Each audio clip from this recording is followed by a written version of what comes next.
My name is Damali Sali, and I welcome you to this episode of the Ideation Corner. The Ideation Corner is a space where ideas are discussed and dissected. And today I host Faith Aweko. Faith is one of 3 co-founders of Reform Africa, which is a recycling company. I'm very happy to welcome Faith to the Ideation Corner. Thank you so much. Yeah. Faith, tell me a bit about Reform Africa. What is it that you do? Reform Africa is a social business in Uganda. We are located in Entebbe. We recycle plastic polythene waste bag known as the caveras into sustainable bags and accessories. Okay. And how do you walk me through? We were discussing earlier that how you came about setting up Reform Africa. Walk me through that journey. Okay. So Reform Africa was founded in 2018 just as a research project. Back then in 2017, I met 2 ladies who also had the same idea of recycling and waste management. I grew up from one of the slum areas in Uganda, that is Naguru Go Down, and I was really greatly affected by the poor waste management in the area, because every time it rains, my family and the whole neighborhood would spend time, mostly in the night, draining water out of our houses. And also during morning hours, it was hard to really go to school because of the flooding. And this was all as a result of the poor waste management in the area. So every time it rains, my family and the whole neighborhood would throw trash out of the trenches, both organic and inorganic waste. So with also the waste management in Uganda, we mix both organic and inorganic waste together, and this is heavier to transport to the nearest waste collection site that KCCA puts in place. So we end up pouring waste in the trenches, and this was blocking the trenches and causing the recurring flooding. So in 2018, when we were doing research, we realized one of the major causes of the flooding was actually the poor waste management. And one of my co-founders, called Naluyima Shamim, she comes from Bwaise, and we all know Bwaise is really one of the highly flooded areas here in Kampala. And when it's flooding, we see there's a lot of plastic bottles and plastic bags that are floating. So these are the ones that block the trenches and cause flooding. And the other is a refugee from DRC, from Nashiva refugee camp, and it's still the same case, poor waste management. So we realized we had the same social problems that we saw as kids growing up. So that's how we founded Reform Africa, a social business. So 3 ladies. Yes, 3 ladies. Nice. Yeah, 3 ladies. We founded Reform Africa as a social business. So we work with women who collect plastic from different areas, but mainly from the landfills in Chitezi. We employ them to collect plastic for us, which we buy at a fair price. After that, the plastic is sorted and brought to our production site, where it's washed and disinfected and dried. And then we have a team of marginalized youths that we train to recycle plastic. So we fuse together about 7 to 8 plastic bags to come up with a sustainable and durable waterproof material. That is what we use for making our bags and different other accessories. I'm really impressed that it's 3 women. Yeah. Trying to sort out a social problem, which is really interesting. And you did mention the fact that a lot of the times the people who are living in the slums are pouring the rubbish in the drainage when it rains. Do you think there should be also some kind of sensitization or engagement around to tell them that, okay, when you pour the rubbish in the drainage, it's causing a lot of the flooding, which then eventually affects you? Yes, there has to be a lot of sensitization to not only actually people in the slums, because people in urban areas of Kampala are burning plastic, which is causing toxic fumes. But to go back to sensitization, because it took me years to also realize it's just not because of heavy rains. it's because of like flooding, was because the trenches were blocked. So apart from just making bags, Reform Africa, we also do sensitization in the marketplaces, in the slums, schools, to talk to people about sorting waste, because when we sort waste, then it's easier to recycle, like for us to recycle, because we use a lot of time and water to wash waste, yet when we shop like something from the supermarket, they give us a plastic bag which is clean. But how it ends up in our trash can with organic waste is something that, you know, that we are trying to change, for people to really sort waste from households. And it's also easier because now why we couldn't bring the waste by the roadside or to the marketplace where KCCA had a bigger bin, because the waste was heavy. Organic and inorganic waste is mixed together, so this makes it heavier. What is organic and inorganic waste? So organic waste is waste that rots, mostly paper and food. And food. And inorganic waste is plastic, glass, and yes. So both this is mixed together, and we all know organic waste is heavier, and so it becomes heavier for people to carry a sack to take it by the roadside, but also it's also difficult for people in also some areas to engage in recycling, because you find that the waste management area only give them one plastic bag to put in all their trash. That is both organic, inorganic. So it's hard for people to actually sort waste straight from the households. So that's something that we are trying to really sensitize people on, to sort waste and give to recyclers like us, to give the plastic bags to us. These days, there are a lot of youth who are collecting plastic bottles. So sorting waste, then organic waste can be used as fertilizer. So we can really avoid a lot of waste that ends up in the landfill, because currently the capacity of the landfill in Chitezi is about 50 to 53 acres of land, but the waste is piled up already. Oh, it's almost full. No, it's way beyond. I think it was full way back then, but it's because I wanted to actually tell you. So when you stand on top of the landfill, it's as if you're on the 3rd floor of this building. It's that high? It's that high. Wow, okay. But it's all high. That's all waste. That is all waste. Organic and inorganic waste? Yes. Okay. So after people have collected out, when it's full, they bring maram, pour there, pile it up, then they start pouring. Another level. Yeah, at another level, like that. Wow. So when we were talking earlier, you told me about the people who are in Sekitezi, which, is at the later end of the problem, who are in Kitezi, which is where they are now collecting and sorting. Tell me about these people who are collecting this plastic, where they send it to, how much are they paid? So the bigger percentage of people who collect or who sort waste from Chitezi are women, and a kilo of plastic is 300 shillings. Yes. A whole kilo. So, a whole kilo of plastic, and for example, for plastic bottles, you need about 30 to 36 or 35 of them to have 1 kilogram of plastic. But these are women who are going to collect in plastic in poor conditions. They are sorting out, but this is also waste that has broken bottles, that had food waste. So they have to, and when it rains, it's really hard. Some of them pick the plastic in the trenches, they can drown. And a lot of kids have really died because they're trying to pick out plastic bottles from the trenches.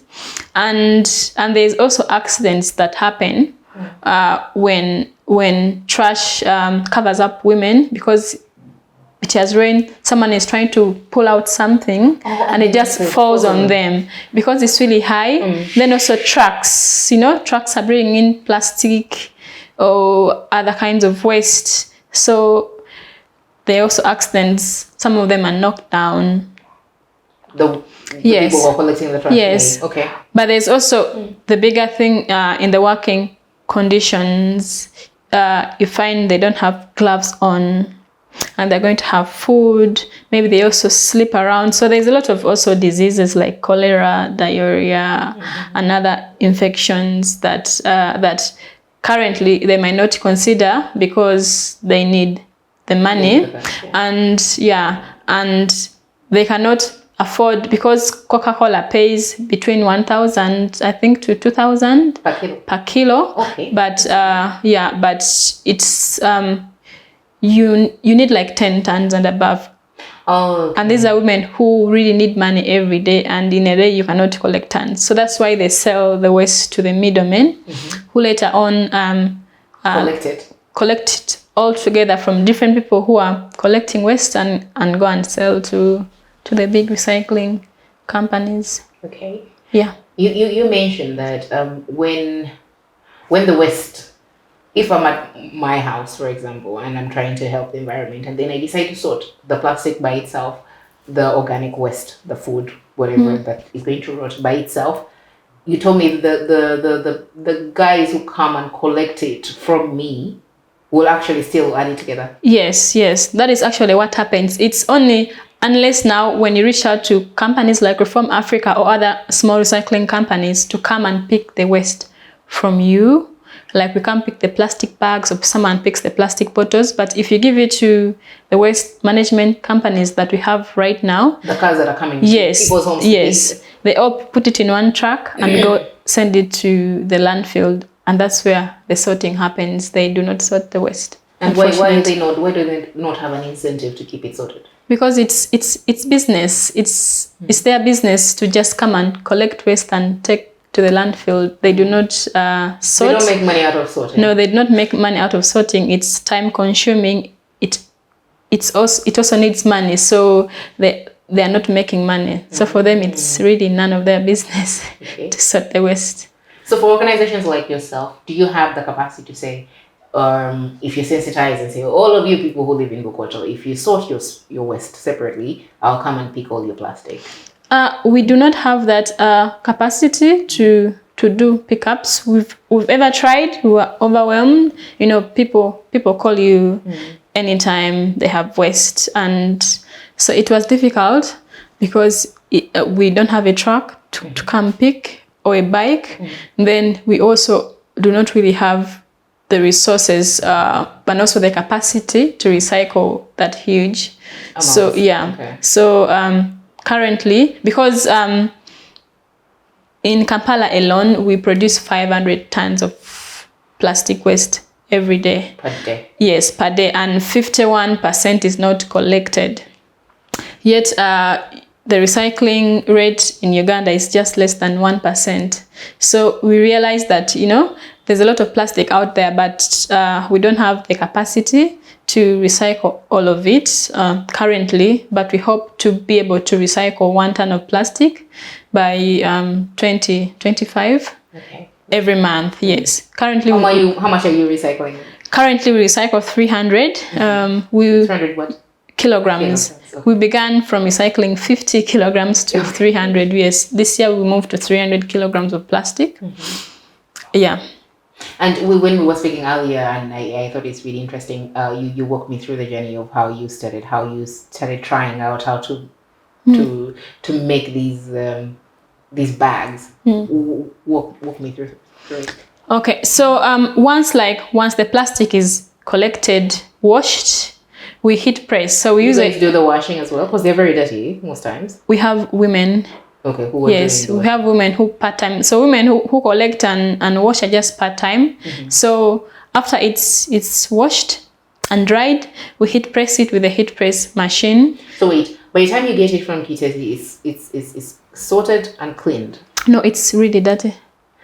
After it comes on your side, yes, that you wash? Yes, okay, that we wash. So we have to supervise the washing because we need to produce like great products. So most of the plastic is dirty, so we supervise when the women are washing. We provide them with protective equipment and also disinfectants and liquid soap to wash it very clean. Yeah. And then what's the next? Yes, so we heat press. We use a heat press machine to heat press plastic together. We heat press between 7 to 8, sometimes 9 or 10, but a bag has 15 plastic bags, both like the front and the back, because we use 2 sheets of recycled material to produce 1 bag. So so 1 bag has 5 plastic bags? No, 15 plastic bags make 1 bag. Yes. Okay. Yes. So so we use a heat press machine that was designed for us from China. Initially we were using a local heat press machine that we designed, but it wasn't really doing what we wanted to do, so we had to have it redesigned, and also a bigger one specifically to recycle plastic bags. Yes. So you get your dirty plastic bags from EP30. You get your women on your site to wash them. Then you put them in this hot press, and then you make the bag. Who designs because I've seen each bag is almost a different design. Who decides what design is going to which bag? So our bags are unique in that 2 of our bags do not look the same. They are different in textures, colors, patterns. We leave it all to the youths who are recycling. We just tell them to make sure each bag is unique, but also because the whole of the team is passionate about arts, we are creatives, and we also instill creativity in the people that we work with. So so we show them the bags that we were making from the beginning, the different patterns and the different designs. And we also encourage them to use art, because when you're recycling, you do not plan the colors and the patterns, what you get is what you get. Yes. Okay. Yeah. So it's just like how someone can give you a board and they give you 5 colors and you just have to pour it on the board. So if you pour it 5 times, you get 5 different designs, even if you pour 5 colors all at a go. So that is what happens with, So they just place them in the heat press, and maybe, the heat press moves a little bit and it's a different color like that. Or it has moved the yellow to this side or to this side. Yeah, when you're covering it up. So that is what happens. So every bag is unique in its way.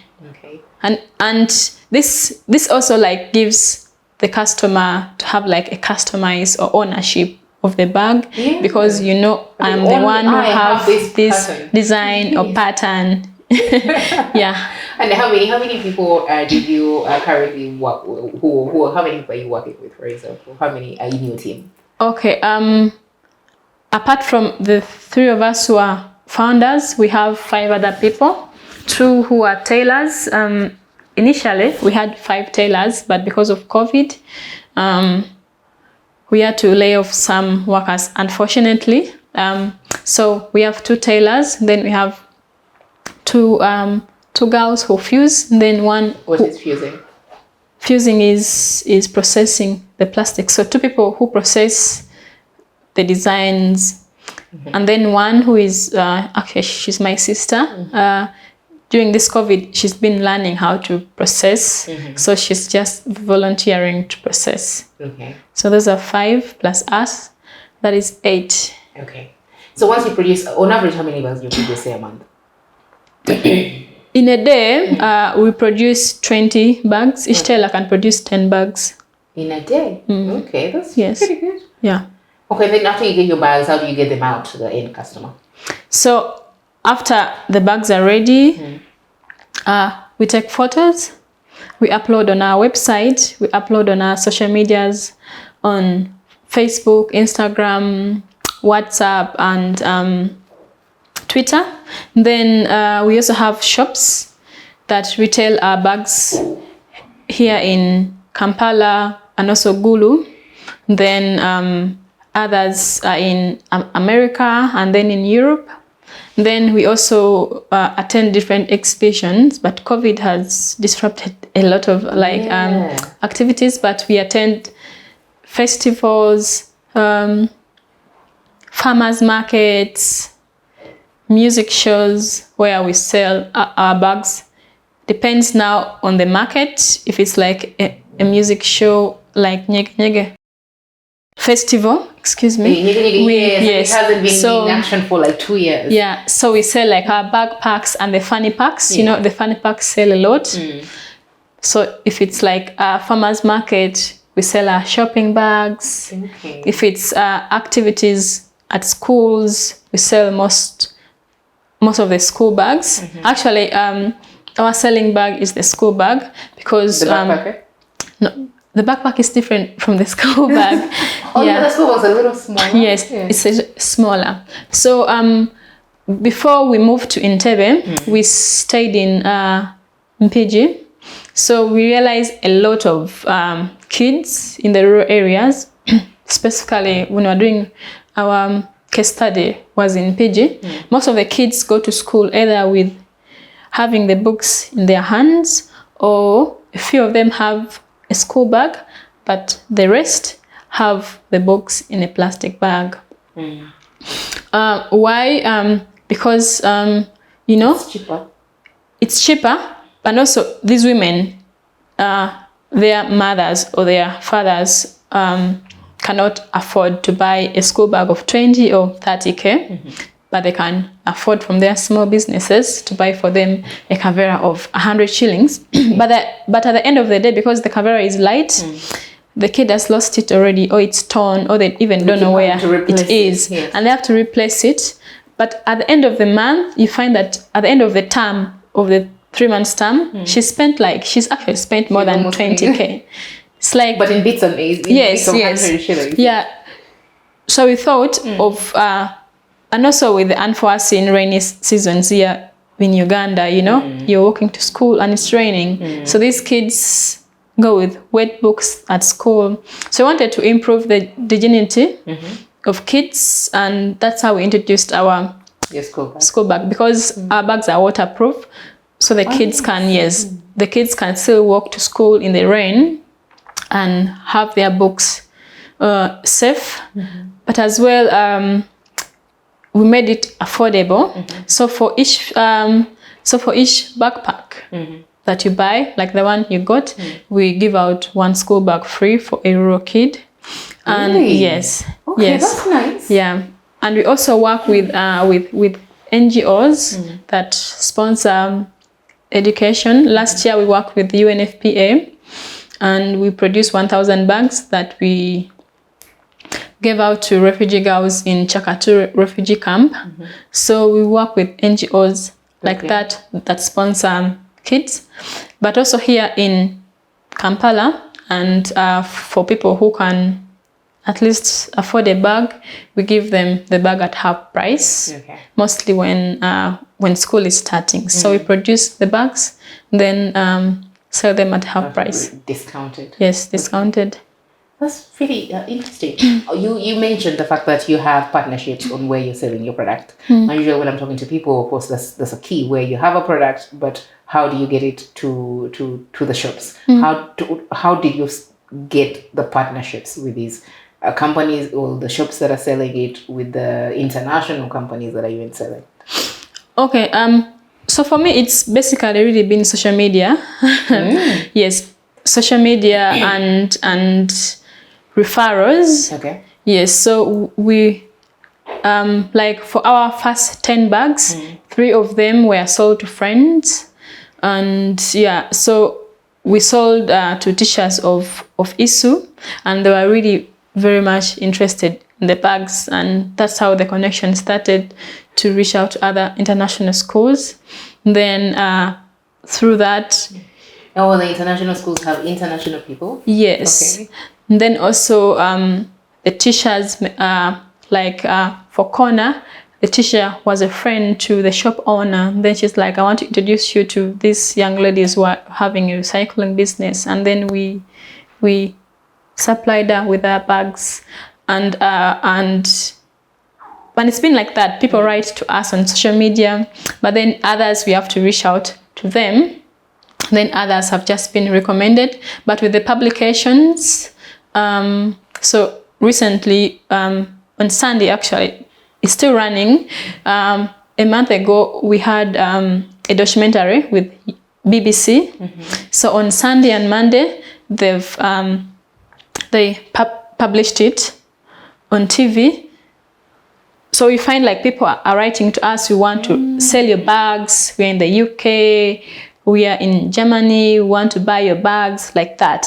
Okay. Yeah, That's so interesting. that's how it's really been, you know, social media and the media recommendation, friends, like that. And then the BBC, was it through a recommendation for the BBC then to contact you? So or they just saw your social media stuff? So for BBC, I'm forgetting the name. Oops. Yeah, but I was interviewed by Nila. Yes. So she interviews female entrepreneurs. And she works for the BBC? Yes, she works for BBC, so it was easier. Okay. But with others, it's like for IMF, I really have no idea, but IMF wrote to me on Facebook. I don't know how. Yes. So they wrote to me on Facebook. Could have seen you guys on Facebook and then they connected. So they wrote to me on Facebook. Yes. You know, we want to do an interview with you. Then, like with Voice of America, I try as much as possible to be around entrepreneurs, because I know if I'm Damali's friend and then shares my work, someone is going to see that, you know, and that's also how you got to know me. Yes, this woman. So I try and, you know, be friends with such people. So it's easier when they share my work. You know, I know someone is going to write, you know, between, like among like their circles, because I know you have a bigger circle. So that is how I've yes. One person to the next, to the next, to the next. Yeah. That's a good point, because a lot of people feel that I talk to who are young, who want to start things, they always say, you know, I can't be that big because I don't have anyone, I have no connections. But it appears like you don't have the connections, but you're making the connections in an organic way. And it's still, you know, working for you. So what advice would you give? Because also one of the other problems I usually encounter with young people, they say they don't have the capital. How did you overcome that capital challenge for you to be able to start your entrepreneurship without necessarily having bags of money or a rich parent? Of course. Okay, so so we all need really money to start our business. I would not lie that we did not have like any single coin, but through, like, when you're passionate about something, for me, I believe when you're passionate about something, you look for ways, and we just do not have to really start big, and things just work out. Like for you. So when you're talking to our friends about what we are doing and all those things, they were already interested to buy the products even before we started them. So there was a competition by Social Innovation Academy, and the prize was 300K. So we won that, and that is what we started with. 300,000. Yes, 300,000. We did not invest, you know, to buy a sewing machine, because I already had like a family friend, long-term friend who is a tailor. So I'm like, no, let's not buy a sewing machine. Let's just, you know, invest in the heat press, and we can work like with her to make the bags. So slowly, after like, I think it was after like our 50th bag, that is when we bought a sewing machine. Okay. Yes, so to just have a strategy, you know, like... And start small. Yes, and start small and connect with people, connect with tailors like us, connect with tailors, connect with people who you think have the resources. You can actually rent it out. There are also like spaces, or also people that have programs like TEF, Tony Lumel Foundation, that give grants. There's a lot of people that give grants to companies or startups that are less than a year. That you can you can submit your idea, then get startup capital. You can pitch. Okay. Yeah, something like that. All right. Thank you so much, Faith. We've unfortunately come to the end of our conversation. I feel like I should have more conversations with you. But do you have any last words that you'd like to tell our viewers? Okay. So my remarks, like to the viewers, is to not wait for the government to really create the change that we want, but we can use our creativity that we have, and we can use the resources that are there, because there's a lot of social problems here in Uganda that need solutions, and most of these solutions come from us, the youth, because we have innovative ideas. We have a lot of research that we've been doing straight from high school to the university, and we just submit it in to, then after we've graduated, you know, that is done. And then to also follow our passion. Maybe what I did not talk about, I dropped out of university. I was pursuing economics and statistics, but that wasn't something that I've always wanted to do. I've always been passionate about art, creativity, and yeah, so to follow your passion, you don't need to drop out of university like me. Yes, but to follow your passion, and I believe when you follow our passion and you put in 100% our efforts and our time, and we are consistent, then we are able to achieve goals, but also surround ourselves with people who are like for example, like what works out for me, I can go to Damali's timeline, I check through her friend list, and I make sure I add all those influential people, because I know I'm doing something amazing that would influence them, or maybe when they share my work. So, you know, having a social capital, not just having friends who are not going to add value, but having social capital online that you know you are going to gain from in maybe 1 or 2 years time to come. Right. Ladies and gentlemen, there you had it. Faith from Reform Africa. Please follow her social media handles of Reform Africa. Buy a bag, buy a backpack, buy a school bag, and help to improve our environment. Also subscribe to the channel below. Thank you.